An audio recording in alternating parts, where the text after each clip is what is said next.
निशांत की रोने की आवाज़ सुनकर अर्पिता दौड़ कर आती है और उसे गोद में लेते हुए फ़ोन पर बात करती है। चारों ओर नज़र दौड़ाती है, पर उसकी सास विमला जी उसे नज़र नहीं आ रही थी। वो गुस्से में पैर पटकती हुई बच्चे को संभालती है और फ़ोन पर उसकी मीटिंग भी जारी रहती है। तभी सास को आता देखकर उन पर गर्म हो जाती है और कहती है, आप इसे अकेला छोड़कर क्यों चली गई थी? बच्चा कब से रो रहा है। आपको तो इसकी जरा भी फिक्र नहीं है। आपको तो बच्चे पालना आता ही नहीं है। छोटा बच्चा रो रहा है और खुद जाने कहाँ चली गई। जरा भी बच्चे का ख्याल नहीं है। मुझे तो लगा आप इसे संभाल लेंगी। इतना कहकर उसको गोद से उतारकर फिर से कमरे की ओर जाने लगती है।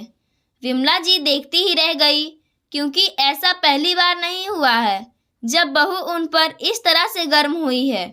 बहू नौकरी करती है तो काम का तनाव रहता है, पर इसका ये मतलब नहीं कि जो मन में आए वो कह दे और मैं सुनती रहूं। पास ही सोफे पर पसर कर क्रिकेट मैच देख रहा अंकित भी कुछ नहीं कह रहा था। वो चुप रहकर अपनी पत्नी के गलत व्यवहार को ही बढ़ावा दे रहा था। विमला जी ये सोचकर रसोई में चली गई थी कि अंकित तो इधर बैठा है तो वो निशांत के लिए दूध बनाकर ले आएगी। वो भूख के मारे ही रो रहा था, पर दूध ठंडा करने में समय लग गया और टीवी की आवाज़ में उन्हें कुछ सुनाई नहीं दिया। पर यहाँ सफाई देने से कुछ होगा नहीं। अर्पिता किसी की सुनती नहीं है और अंकित कभी कुछ कहता नहीं है। बहू उनका दिन में 100 बार अपमान कर देती है, पर उनके बेटे को इससे कोई फर्क नहीं पड़ता है।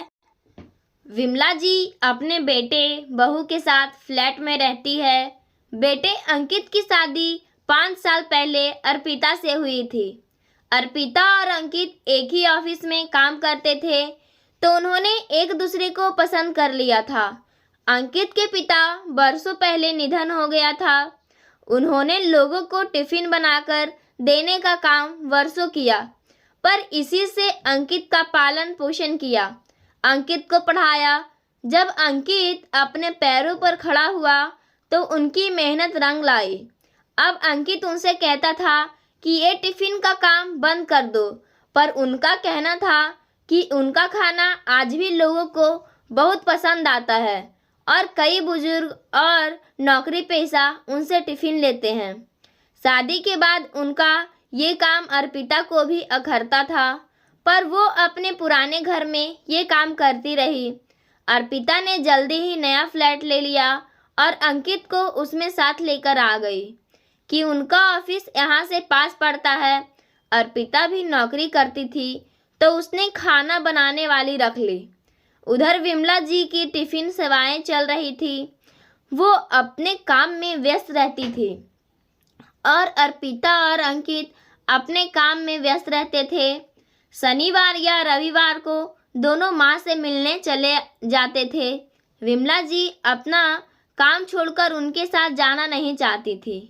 समय बीत रहा था। दोनों की शादी को 4 साल हो गए थे। अब सब रिश्तेदार और पड़ोसी पूछने लगे थे कि तुम दादी कब बन रही हो। अर्पिता भी हाँ नहीं भर रही थी और अंकित भी 4 सालों से मना कर रहा था। पहले करियर सेट हो जाए, घर खरीद ले, बड़ी कार खरीद ले, फिर बच्चे के बारे में सोचेंगे। अब इन्हीं सब में 4 साल निकल गए थे। अब विमला जी एक ही बात करने लगी कि अब तो पोता का मुंह दिखा दो। अर्पिता और अंकित ने भी खुशखबरी सुना दी। बहू के पांव भारी है। ये सुनते ही विमला जी खुश हो गई और उसका मनपसंद खाना बनाकर भेजने लगी। अर्पिता को जो खाना होता था वो अपनी सास को बता देती थी। विमला जी के यहाँ डिलीवरी ससुराल वाले ही कराते थे, इसलिए बहू को मायके नहीं भेजा।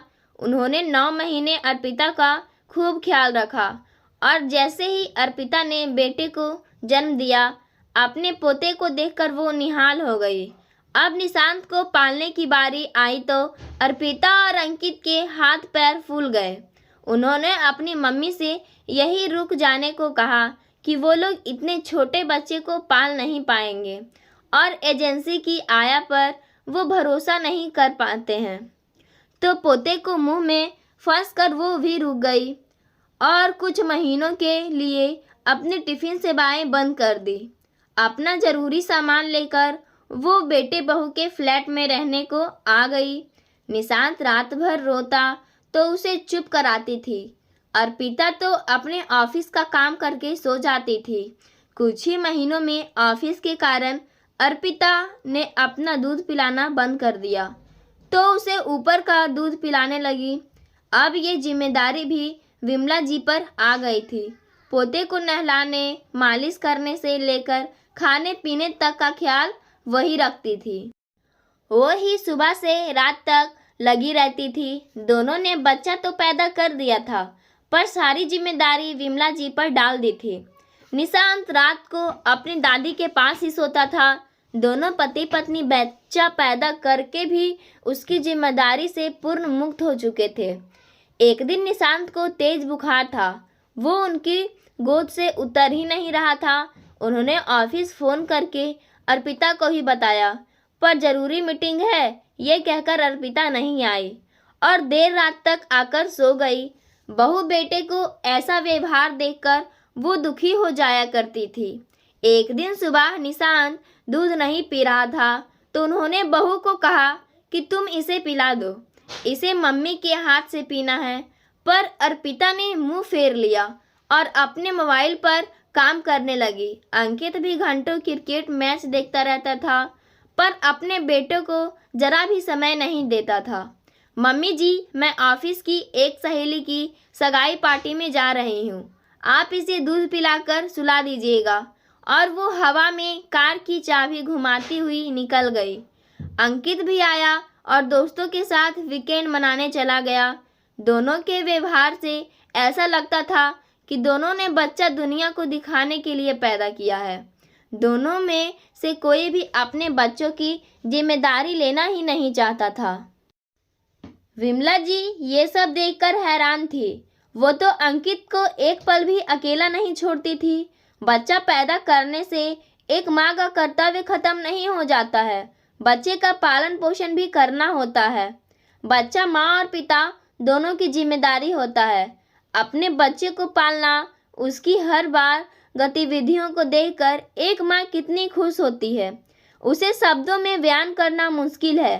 बच्चों को जन्म देने से ही कोई माँ या पिता नहीं बन जाता है। माँ को अपनी नींद और पिता को अपना चैन खोना पड़ता है। माँ खुद गीले में सोकर बच्चे को सूखे में सुलाती है।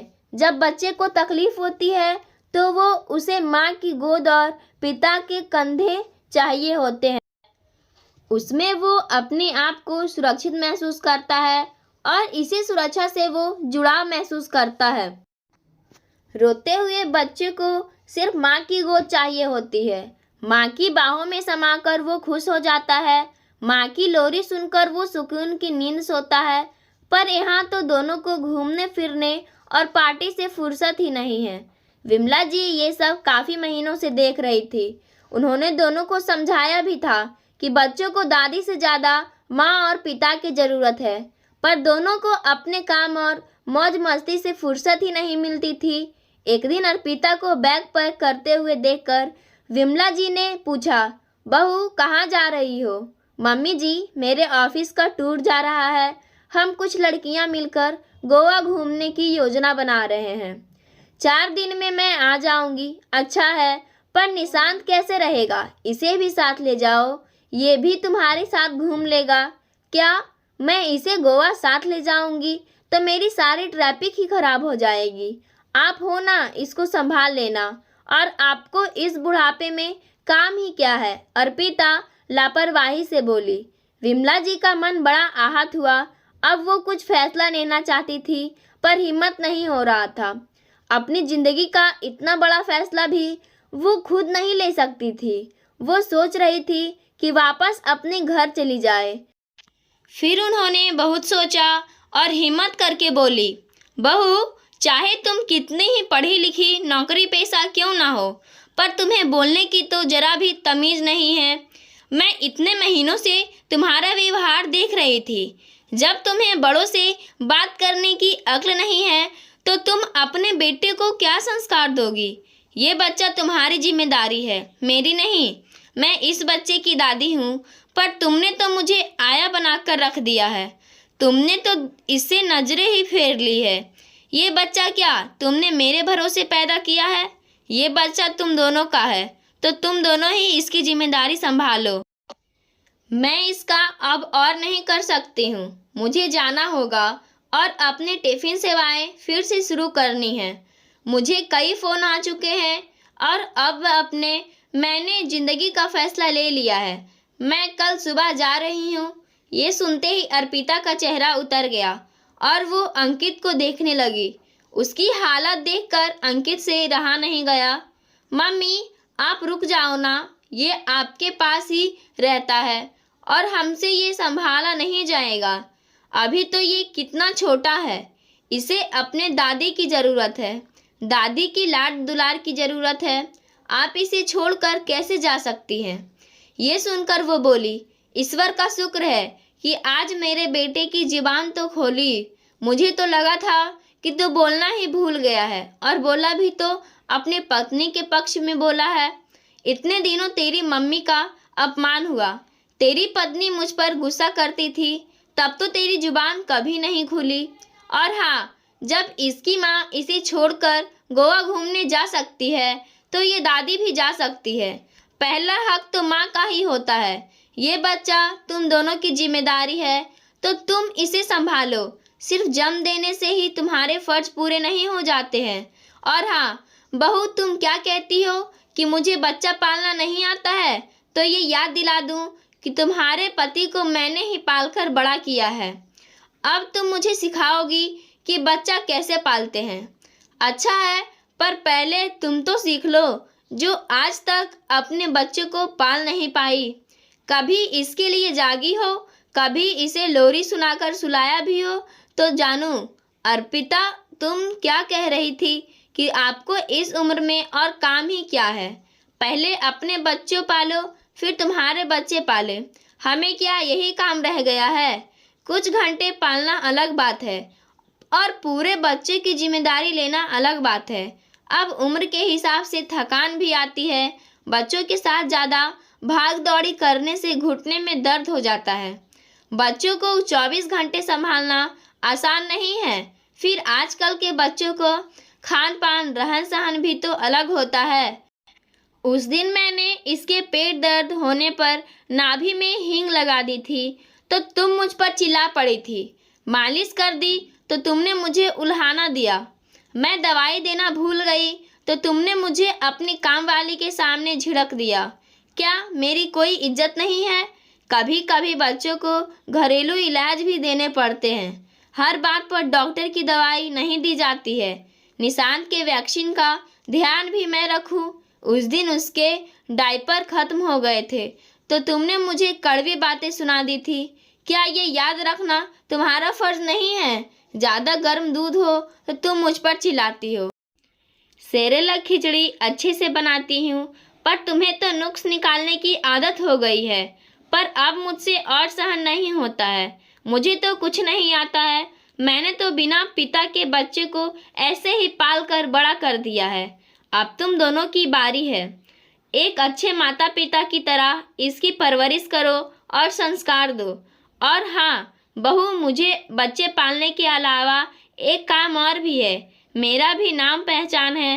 केवल ऑफिस में काम करने से ही स्त्री का पहचान नहीं होती है, अपने हुनर से भी उसकी पहचान होती है। लोगों का पेट भरती हूँ, ये भी काम छोटा नहीं है। इसकी कमाई से ही मैंने तुम्हारे पति को पाल कर बड़ा किया है। विमला जी अगली सुबह अपने पुराने घर की ओर चली गई। अर्पिता और अंकित को अपनी गलती समझ में आ गई थी। अब वो अपने बच्चे की परवरिश पर ध्यान देने लगे। अर्पिता ने वर्क फ्रॉम होम ले लिया था। अंकित भी मैच छोड़कर निशांत को समय देने लगा। विमला जी कभी कभी आकर अपने पोते से मिल जाती थी। उनकी अपनी टिफ़िन सेवाएं फिर से चलने लगी। पाठकों, कुछ युवाओं का आजकल यही हाल हो गया है। वो बच्चे तो पैदा कर देते हैं, पर बच्चे पालने की जिम्मेदारी से बचना चाहते हैं। बहू अपनी जिम्मेदारी सास पर थोप देती है। उन्हें बच्चे तो चाहिए पर साथ में आज़ादी भी चाहिए। दादी अपनी जगह है पर बच्चे को तो माता पिता का ही प्यार चाहिए और दोनों का फर्ज है वो अच्छे से अपने बच्चे की परवरिश करें। आपको ये कहानी कैसी लगी हमें कमेंट के माध्यम से ज़रूर बताएं और कहानी के प्रति कोई राय देना चाहते हैं तो हमारे चैनल को सब्सक्राइब ज़रूर करें। धन्यवाद।